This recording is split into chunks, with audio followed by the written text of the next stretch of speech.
Here with Eddie Hearn. We've just finished the weigh-in, Hitchins, Kambosos. I just want to know your initial reaction. Oh, your boy's ready. Your boy's ready. He's fired up.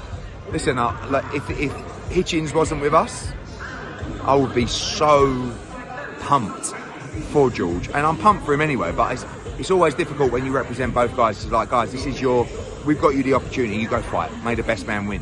But like, you can't help but look at George and, you know, he's got, you know, you guys back home in Australia should be very proud of Kambosos, because what he's never done is ducked anybody or any big names. So when he beat Teofimo Lopez, probably, if I represented him back then, I probably would have had a couple of homecoming fights in Australia. He just bowled up and went, give me Hearn, you know, twice.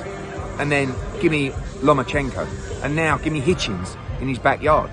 That's a real fighter. But he is coming up against a really good talent tomorrow night.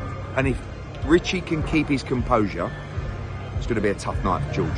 But if he unravels, if he gets to him early, if he makes him fight, this is going to be a dogfight in there. And we know Kambosos is up for that dogfight. Now, there has been a lot of emotion. I mean, George has come out, said he's the king of New York pretty much. In his New York jersey, stirring up the Brooklyn crowd.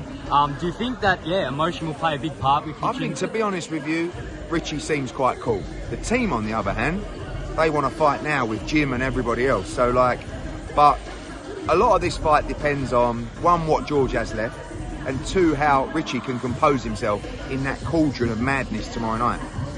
And if you're going for experience, you go towards George because of what he did last time and all those massive nights he's been a part of. Is he good enough? Right? It's not just a Cinderella story. It's not just about being tough and a dog. You've got to be good enough to deal with the skills of Hitchins, who's very good. But we'll find out in 24 hours. No, that's it. I just want to know, what is your final prediction on this fight?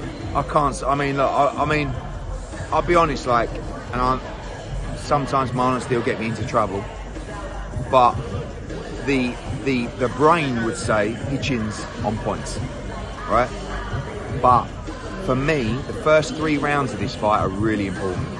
If George can get into the fight, if he's not 3-0 down, 4-0 down, and chasing, then he's got a great shot in the fight. But he's got to be effective early and try and unravel Hitchins, who's a very talented fighter. Now, last time we actually seen George, when he fought Teofimo, actually, we seen the hunger and the anger all week.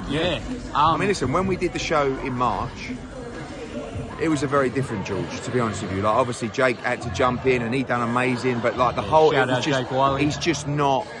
George is a big stage fighter, and I'm not like.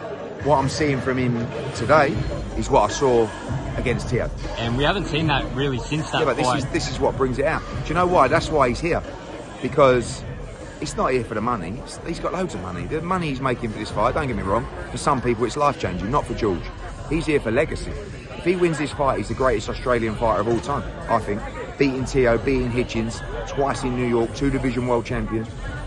And that's what he wants. And he's gonna, you know, when you want something so bad, you're gonna be tough to beat. But he's up against a quality fighter. There you go. Thank you for your time, Eddie. Enjoy the rest of the fight week. Cheers.